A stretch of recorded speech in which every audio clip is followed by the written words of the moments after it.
Hi friends, welcome to Vidyadayini DG. दोस्तों, आज का हमारा टॉपिक है हमारा अंतिम फंडामेंटल राइट यानी कि आर्टिकल 32, जिसे हमें संवैधानिक उपचार भी कहते हैं। अभी तक आपने आर्टिकल 12 से 30 तक पढ़ा। 12 से 30 तक जो आर्टिकल था वो हमारे 5 फंडामेंटल राइट थे। छठा फंडामेंटल राइट क्या है कि हमारे जितने ही फंडामेंटल राइट हैं सबके हितों की रक्षा करता है वो, मतलब जितने ही फंडामेंटल राइट हैं उनकी रक्षा करने का काम आर्टिकल 32 के अंतर्गत बताया गया है। मान लीजिए कि कोई संस्था आपका संवैधानिक अधिकार को छीन रही है, तो संवैधानिक उपचार के तहत आप सुप्रीम कोर्ट में रिट दायर कर सकते हैं। आर्टिकल 32 को ही रिट कहा जाता है। ठीक है, सुप्रीम कोर्ट में रिट दायर कर सकते हैं कि फलाना संस्था मेरा संवैधानिक अधिकार को छीन रहा है, तो आप इसकी रक्षा कीजिए। सुप्रीम कोर्ट रिट जारी करके आपके संवैधानिक अधिकारों की रक्षा करती है। यही आर्टिकल 32 है, संवैधानिक उपचार। आर्टिकल 32 के तहत सुप्रीम कोर्ट में आप रिट जारी कर सकते हैं और आर्टिकल 226 के तहत हाई कोर्ट में आप रिट जारी कर सकते हैं। देखिए, ऐसे किसी भी मैटर में आप डायरेक्ट सुप्रीम कोर्ट या हाई कोर्ट नहीं जा सकते हैं, आपको लोअर कोर्ट के थ्रू ही पड़ेगा जाना। लेकिन आपका अगर संवैधानिक अधिकार को छीन रहा है, फंडामेंटल राइट को कोई आपसे ले रहा है, और तो आपको अधिकार है कि डायरेक्ट आप सुप्रीम कोर्ट जा सकते हैं या फिर डायरेक्ट आप हाई कोर्ट जा सकते हैं। ठीक है, रिट जो होता है सुप्रीम कोर्ट आर्टिकल 32 के तहत जारी करता है और हाई कोर्ट आर्टिकल 226 के तहत जारी करता है। ठीक है, ये संवैधानिक उपचार यानी आर्टिकल 32 को ही संविधान की आत्मा भी कहा गया है। कभी कभी ये क्वेश्चन एग्जाम में ऑब्जेक्टिव के रूप में आता है कि संविधान की आत्मा किस आर्टिकल को कहा गया है, तो आर्टिकल 32 को कहा गया है। इसी को संविधान का हृदय भी कहा गया है। क्वेश्चन में कभी कभी कंफ्यूजन के लिए पूछा जा सकता है कि संविधान का हृदय किसको कहा गया है। संविधान का हृदय आर्टिकल 32 को कहा गया है। ठीक है, तो जैसा आप देख रहे हैं आर्टिकल 32 को संविधान का हृदय भी कहा गया है और संविधान की आत्मा भी कही गई है। सुप्रीम कोर्ट आर्टिकल 32 के तहत रिट जारी कर सकता है, हाई कोर्ट आर्टिकल 226 के तहत रिट जारी कर सकता है। रिट जो जारी होता है आपके संवैधानिक अधिकारों की रक्षा के लिए होता है। आपका संवैधानिक अधिकार कोई छीन रहा है तो आप डायरेक्ट सुप्रीम कोर्ट या हाई कोर्ट जा सकते हैं। ठीक है, आर्टिकल 32 यही आपका यही फंडामेंटल राइट का यही है कि आपके सभी फंडामेंटल राइट की रक्षा करना। तो आइए हम देखते हैं क्या है आर्टिकल 32 में, कितने टाइप के प्रावधान है।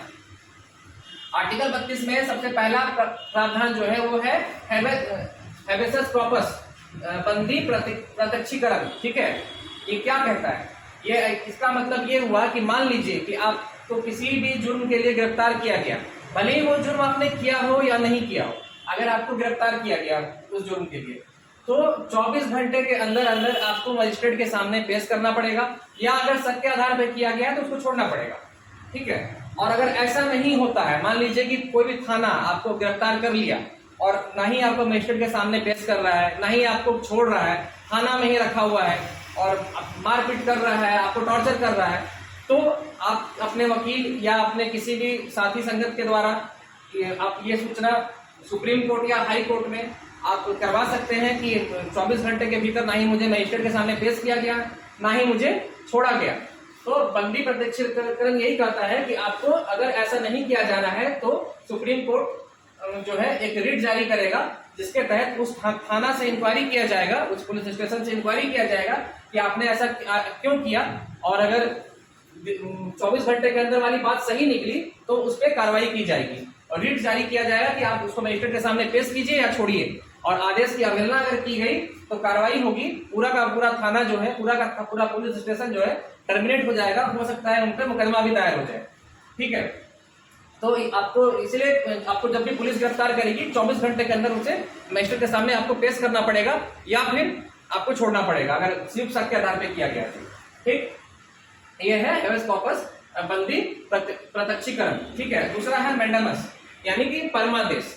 इसका मतलब क्या होता है, इसका मतलब ये होता है कि मान लीजिए आप किसी भी सरकारी संस्था में गए और आपका काम नहीं हो रहा है। मान लीजिए सपोज आप किसी ब्लॉक में गए कुछ काम से, ठीक है, जाति प्रमाण पत्र लेने के लिए कहीं किसी भी ऑफिस में गए, सरकारी ऑफिस में, या आवासीय प्रमाण पत्र लेने ब्लॉक में गए या सब डिविजनल ऑफिस में गए, जहां भी गए, किसी भी प्रकार का सरकारी काम से अगर आप गए और सरकार का जो अधिकारी है या सरकार का जो कर्मचारी है अगर आपका काम नहीं कर रहा है, काम करने से मना कर रहा है, तो आप ये भी आपके फंडामेंटल राइट का हनन है। ठीक है, तो आप इसके तहत मैंडेमस के तहत सुप्रीम कोर्ट में, जैसे मैंने बताया आर्टिकल 32 के तहत, या फिर हाई कोर्ट में आर्टिकल 226 के तहत आप फिर से रिट जारी कर सकते हैं और सुप्रीम कोर्ट या फिर हाई कोर्ट जहां भी आप रिट जारी करेंगे वो आदेश देगी उस विभाग को कि आपने ऐसा काम क्यों नहीं किया, ये काम करके दीजिए। आदेश की अवहेलना होने पे जैसा बताया गया, या तो उसकी नौकरी जाएगी या तो उसके ऊपर मुकदमा होगा और वो जेल जाएगा। ठीक है, तो ये अधिकार सुप्रीम कोर्ट को है कि आपके किसी भी प्रकार से आपका फंडामेंटल राइट को छीन रहा है तो सुप्रीम कोर्ट उसको कहीं ना कहीं संज्ञान लेकर के रोकेगा और आपके साथ न्याय संगत व्यवहार जो भी है आपका पूरा न्याय होगा। ठीक है, तीसरा है क्यों वारंटो, जिसको हम कहते हैं अधिकार परीक्षा। क्यों वारंटो क्या होता है? अधिकार परीक्षा, मान लीजिए कि कोई अधिकारी जिसका कि जो काम नहीं है और उस काम नहीं होने के बावजूद भी आपसे वैसा कोई काम अगर करवा रहा है, जैसे कि फॉर एग्जांपल आप रोड पे जाते हैं बाइक लेकर के, ठीक है, तो नियंत्रण जो है आपका जो चालान काटने का जो पावर होता है वो मिनिमम 1 स्टार वाले को होना चाहिए, यहाँ जो कि आपको ASI करते हैं जिसको, अगर वही आपका मिनिमम काट सकता है चालान। अगर कोई सिपाही आपका चालान काट रहा है तो आप उससे आपको अधिकार है पूछने का कि आपके अफसर कहाँ हैं जो बैठे हुए हैं, चाहे तो दरोगा होगा या फिर वो अफसर इंचार्ज में कोई ASI होगा। ठीक है, अगर वो सिपाही आपका चालान काट रहा है तो आप उससे आपको अधिकार है कि आप कंप्लेन कर सकते हैं, क्योंकि ये उसके पद के अधिकार में नहीं आता है, पद के अधिकार में नहीं आता है। ठीक है, वैसे ही मान लीजिए कि आप कहीं जा रहे हैं, पुलिस आपको पकड़ती है, पुलिस पकड़ के आपका चेकिंग कर सकती है, लेकिन पुलिस पकड़ के आपने इनकम टैक्स फाइल किया है कि नहीं किया ये चेक नहीं कर सकती है। अगर वो ऐसा कर रही है तो वो अपने अधिकार क्षेत्र से बाहर जा रही है। ठीक है, तो जो भी कोई भी अधिकारी अगर अपने अधिकार क्षेत्र से बाहर जाके काम करेगा तो अधिकार परीक्षा के तहत, क्वो वारंटो के तहत आप सुप्रीम कोर्ट में फिर से रिट जारी करेंगे, सुप्रीम कोर्ट फिर से उसको रोकेगा। तो इसी के तहत एक बाउंड्री बना हुआ है सबका अपना अपना काम का, जिसका जो काम है वो अपना ही काम करेगा, कोई दूसरे के काम में दखल अंदाजी करने नहीं जाएगा। चौथा है प्रतिभेद। प्रतिभेद और उत्प्रेषण जो है, चौथा और पांचवा जो है, ये कोर्ट के तात्पर्य में बोला गया है, यानी कि किसी भी अदालत के मामले में प्रतिभेद जो होता है इसको कहते हैं प्रोहिबिशन। इसका मतलब क्या होता है? ये चौथा हमारा संवैधानिक उपचार का चौथा पॉइंट है, प्रतिभेद। इसका मतलब ये हुआ कि मान लीजिए कि कोई भी लोअर कोर्ट, सपोज कोई भी लोअर कोर्ट आपको अगर किसी भी चीज का पनिशमेंट देता है तो आप हाई कोर्ट में अपील करते हैं, और या भी आप सुप्रीम कोर्ट में अपील करते हैं। हाई कोर्ट में कुछ आपको पनिशमेंट मिला तो लोअर कोर्ट का हाई कोर्ट में मिला तो जो आपके ऊपर वाला कोर्ट, यानी कि लोअर कोर्ट के ऊपर हाई कोर्ट है, हाई कोर्ट के ऊपर सुप्रीम कोर्ट है, तो अपने से लोअर कोर्ट को ये आपके अपने फैसले को रोकने का, यानी कि स्टे करने का आदेश देता है।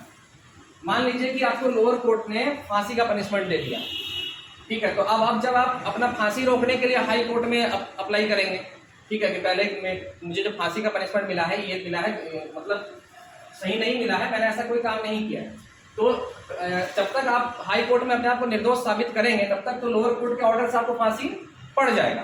तो आपको फांसी नहीं पड़े इसके तहत जो आपका अधिकार है प्रतिभेद प्रोहिबिशन, वो स्टे लगा देता है। हाई कोर्ट जो है आपकी फांसी पे स्टे लगा देता है। तो यही होता है आपका चौथा। पांचवा है उत्प्रेषण। उत्प्रेषण जो है होता है पांचवा, इसका मतलब ये होता है कि सुप्रीम कोर्ट का ऑर्डर हाई कोर्ट और हाई कोर्ट का ऑर्डर जो है लोअर कोर्ट मानने के लिए बाध्य है। मान लीजिए कि आपको लोअर कोर्ट ने पनिशमेंट दे दिया 2 साल का और हाई कोर्ट ने आपको कर दिया बरी, तो आप वहां से रिलीज हो जाएंगे। या हाई कोर्ट ने लोअर कोर्ट की सजा को बरकरार रखा और सुप्रीम कोर्ट ने आपको कर दिया बरी, तो आप वहां से रिलीज हो जाएंगे। यानी कि सुप्रीम कोर्ट का ऑर्डर हाई कोर्ट को मानना होगा और हाई कोर्ट का ऑर्डर लोअर कोर्ट को मानना होगा। ये था उत्प्रेषण। तो आप देख सकते हैं आपके 5 रिट मैंने क्लियर किया। पहला था बंदी प्रत्यक्षीकरण, दूसरा था परमादेश, तीसरा था अधिकार परीक्षा, चौथा था प्रतिभेद, पांचवा था उत्प्रेषण। उसमें था थाना अगर आपको बंद करता है 24 घंटा के अंदर नहीं पेश करता है तो आप जा सकते हैं। परमादेश कोई अधिकारी आपका काम नहीं कर रहा है, कोई कर्मचारी आपका काम नहीं कर रहा है सरकारी संस्था का। को वारंटो हो गया अगर कोई अपनी अधिकार क्षेत्र से बाहर जाके आपके खिलाफ कुछ कर रहा है। प्रतिभेद हो गया स्टे लगाना, कोर्ट कचहरी के मामले में कोई भी अपर कोर्ट लोअर कोर्ट को जो स्टे लगाता है। अपर कोर्ट का मतलब उससे ऊपर वाला कोर्ट, जैसे कि हाई कोर्ट लोअर कोर्ट को और सुप्रीम कोर्ट हाई कोर्ट को। उत्प्रेषण हो गया कि अपने से नीचे वाले अदालत को आदेश जारी करना कि आप मेरे आदेश को मानने के लिए बाध्य हैं। ठीक है, तो ये था आपका आर्टिकल 32 जो कि संवैधानिक उपचार है, जिसको कि संविधान की आत्मा भी कहा जाता है। तो मुझे लगता है कि आपका फंडामेंटल राइट कंप्लीट हो गया है दोस्तों। तो आपका 12 से 35 नेक्स्ट क्लास में हम पढ़ेंगे आपका सेक्शन 4 जो कि होगा directive principle of state policy, यानी कि राज्य के नीति निर्देशक तत्व। ठीक है, तो आप देखते रहिए विद्यादायनी डीजी। Thank you.